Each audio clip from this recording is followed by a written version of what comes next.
Mangan of Arseblog is with us. Andrew, good morning to you. How are you? I'm well, thanks. How are you guys? What's the mood in the camp? It's pretty good, have to say. I was over for the game on Sunday, and there's just an incredible sense of optimism and belief around the stadium before the game, after the game. Not verging over into anything like arrogance, because I think people understand there's a long way to go still, 10 games and a lot to play for. But, you know, how could you not be in a good mood sitting 8 points clear at the top of the Premier League table at this point of the season? It's such a weird season too, with the World Cup break in the middle of it. So, I'm sure the level of excitement when the team started to play well was great. And I was like, oh, we could be a top four team. And then the World Cup happens and it's like, we're still top of the table and the run of fixtures isn't that bad. We could still be top at Easter. So at what point do you teeter from not arrogance but into a sense of belief that actually this is the year where something magical is happening? It's a really good question. I think some of the big games this season have been a demonstration of the progress that Arsenal have made. They beat Liverpool, they beat Tottenham home and away, they beat Manchester United at home.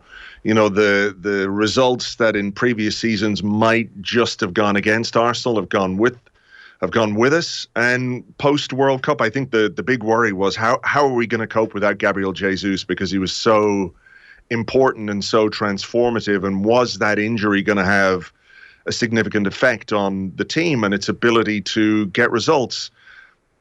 We were 5 points clear before Gabriel Jesus got injured. We were 5 points clear when Gabriel Jesus came back. So I think that sense that there is a perhaps more depth to the squad than people might have given Arsenal credit for was another big, I guess, a positive, a thing that makes you believe that perhaps this could happen this season.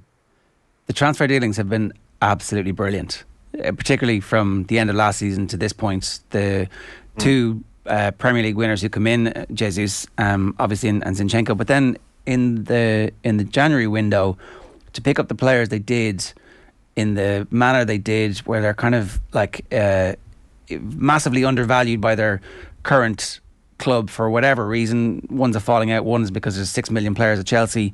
And for those players to just add immediately options to the starting team, it's very rare for that to happen in January. Yeah, because Arsenal were after Mykhailo Mudryk, as we know. I mean, it's possible they could have got him and he could be having the same kind of difficulty that he's having at Chelsea. I do think perhaps Chelsea being a bit of a basket case at the moment is playing a part in that. But certainly Trossard coming in and providing assists and giving more depth up front when Nketiah got injured, his contribution has been absolutely sensational, really. And I think as well, Jorginho wouldn't have been everyone's favourite. Arsenal have done some deals with Chelsea in the past that haven't gone down particularly well. You wouldn't say those players are favourites in any way, but he's come in, and what he's allowed Thomas Partey to do is just sort of sit out a couple of games and make sure that he's ready for the big ones in the Premier League. And like, for all that, sort of one of the non-Hollywood names, Andrew, and Ben White, it almost sort of reminds me of the Johnny Sexton been left out of the Lions squad bit, where it sort of has seemed to give him an unbelievable kick in his career. And, you know, if he continues to play like he did against Palace at the weekend, this is a guy who's going to be in a lot of England squads to come. But being left out might be exactly what sort of Arsenal fans will delight in over the next couple of months. I don't think Ben White is out of the England squad because of his quality as a footballer. I think there's something else going on there. He's probably been the best English right back in the Premier League this season, and for a guy who played all of last season at centre half, it's been amazing to watch how he has developed and that relationship he's got with Bukayo Saka on the right hand side. If you asked me this morning, am I grateful that he's out of the England squad? Absolutely. I don't want him anywhere near it. I'm looking at Haaland being taken out of the Norway squad right now and thinking, Arsenal could do with a bit of that. Take Saka out, take Odegaard out if you can do it. But, you know, Ben White has been absolutely brilliant. He's a sort of vindication of the transfer policy that Arsenal have undertaken in the last couple of years. There were a lot of eyebrows raised when Arsenal paid Brighton £50 million for him, sort of similar to the money they paid for Aaron Ramsdale. Nobody's batting an eyelid now. These two guys and others have been absolutely sensational. Who's responsible for the transfer policy. You know, obviously when Liverpool won their title, they went and signed Alisson and Van Dijk, and it was transformative. Arsenal's has been less two world-class players immediately injected into the team, but it's been a series of really good bits of business done over a protracted period of time. Is there a similar style committee at Liverpool, or who has the biggest influence? I think they had to take stock at one point, because they'd done, you know, going back to Chelsea deals, they'd done a deal for Willian, which really didn't work out. And it felt a bit like the club were always trying these short-term fixes. And I think across the board, at board level, from the owners to Edu, who was the sporting director, technical director, Mikel Arteta, they put in place a plan. They had to do something different. So they recruited young players. They recruited players from the Premier League. Developing a team, you know, a young team that could grow together. It's probably grown quicker than most people would have expected, but I think they just got to a point where they said, look, we have to do things a little bit differently, bit more intelligently, smarter. Don't throw bad money at players who really don't have any significant future at the club. So the short-term deals have gone out the window. I mean, you could look at what we've done in January and say Trossard and Jorginho aren't exactly long-term signings, but they've come after signing a load of players in the 20, 21, 22-year-old bracket, which makes it easier to make those signings because you're not as reliant on them. And I think the core of the group is still really young and growing together and has lots of room for improvement. As part of that, it feels like there was pressure last year externally on the manager for a period of time, but from what you're saying, it feels like there was alignment at board level and within everywhere that essentially their guy was Arteta and they were going to allow him to exercise the collective plan. Absolutely. I mean, it's probably forgotten, but before the end of last season, Mikel Arteta signed a new contract. That was before the race for the top four was over. Ultimately, Arsenal didn't finish in the top four. They were pipped to it by Tottenham, but Arteta had been given the backing of the club before that. So he very much is the guy that they see as the future.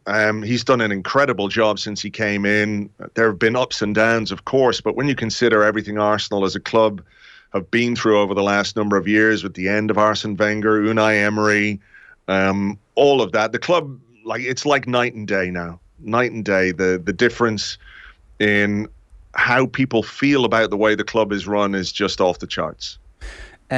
We were chatting in advance of the game against Sporting, wondering that, ultimately, if you don't have anything else to play for this season, really, than the Premier League, is it a disaster if they were to go out?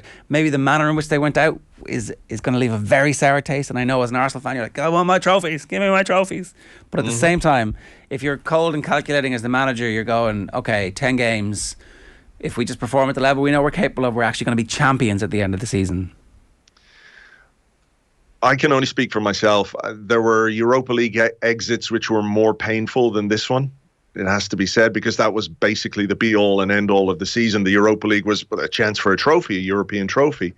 Arsenal don't have too many of those, so there was a lot invested in that. And then, of course, there's the double prize of getting into the Champions League by virtue of winning the Europa League. So there were a lot of eggs in the Europa League basket in previous seasons. This time around, it's much more easy to compartmentalize a European exit because there is something else to play for, something bigger to play for. And Manchester City, who are the title rivals, are in the FA Cup. They're in the Champions League. They've got the Premier League to deal with. They have a big squad and they have all the experience of going deep into these competitions and performing at a high level. But I think if you're asking, the Europa League, maybe this season was a chance to stress test the Arsenal squad. Was it strong enough to compete properly across two fronts? Maybe the exit tells you that no, it's not quite there yet. There's still work to do in terms of squad building and recruitment and things like that. So in the context of where we are and what's to play for, I don't think it's the worst thing in the world to be out of the Europa League because, like you say, there's 10 Premier League games. It gives Mikel Arteta and the players more time to organise, to prepare, to recuperate from the intensity of these last 10 games, which is going to be tough going, I think, because there's some difficult fixtures in there. But you would rather, let's say, play Liverpool away without having to deal with going to Juventus either side of that. You were there to see the concession against Palace the weekend, Andrew, you said at the top, and there's been so much spoken about the set-piece concessions by Arsenal this season. I don't know if there's like a bit of PTSD that dates back to the last little blip at the start of last month and that Tarkowski goal. Like, it does feel like I almost don't view it so much as a set-piece thing as it's been a bit vulnerable from a wide ball at times. They can look a little bit at sixes and sevens, despite the quality that you've already outlined that exists in that area of the pitch. What's your view on it? I think it's something that will probably be a worry for Mikel Arteta. You know, over the international break, I think he'll probably sit down with his coaching staff and think about, you know, how they can improve in that regard. You know, it's one of those where it doesn't really matter when you've scored 4 at the other end. Letting one in is never good, but you can live with it because you've won 4-1, like you say, at Everton away, when you don't take your chances and you concede from a set piece. You know, that can be really, really costly. So I think primarily it is just a bit of a period in the season where a few goals have gone in that way and it looks maybe a bit more serious than it is. But I don't think it's something the manager will take lightly because he's very much a perfectionist. He does look for his players to win every challenge, win every duel, win every header. And when they don't, he's not going to be happy. So he'll be looking at those things quite closely. But I think in general, Arsenal's defensive record and the ability from set pieces and those kinds of things has been pretty good for most of the season. So hopefully it's just a temporary thing. Yeah, we need to improve that, was the words of Arteta, which I read in the aftermath of that. I was like, yeah, that's good. That's good information. Now, how the hell do you do that? Of course, is the next step. Can we ask you one about events up the road? I'm sure you're as much as you're delighting in everything that's happening in your own club at the minute. Tottenham's little implosion, I'm sure, is doing no harm as well. This feels to me to be a masterclass by Antonio Conte, because he's wangled away out the door where nobody's saying he's a particularly bad manager. I've seen him linked with Juventus this morning. This is a masterclass, isn't it? Well, if you're asking me as an Arsenal fan what I think of it, it's pretty funny, to be honest, the way he went in on the players and went in on the owners of the football club. He wasn't pulling any punches. I think the best part about it is this crisis is happening while Tottenham are in the top 4. You know, they've been in worse positions in their time, and who knows where it goes from here. But he did sound like a man who is just completely fed up. And I think, you know, as funny as it is objectively, it's very difficult to argue with a lot of the stuff that he said about the history of the Tottenham, if you remember Chiellini making that comment in the past. So the more the merrier, as far as I'm concerned. Obviously, there's greater focus on what Arsenal need to do between now and the end of the season, but we're 20 points clear of them, and that's always a happy place to be. The women's team are up against Bayern Munich in a Champions League quarter-final. It's part of their history that they are actually Champions League winners. So they go into games like this with a greater sense of expectation, and I think there's a good chance that they might be able to come through this tie.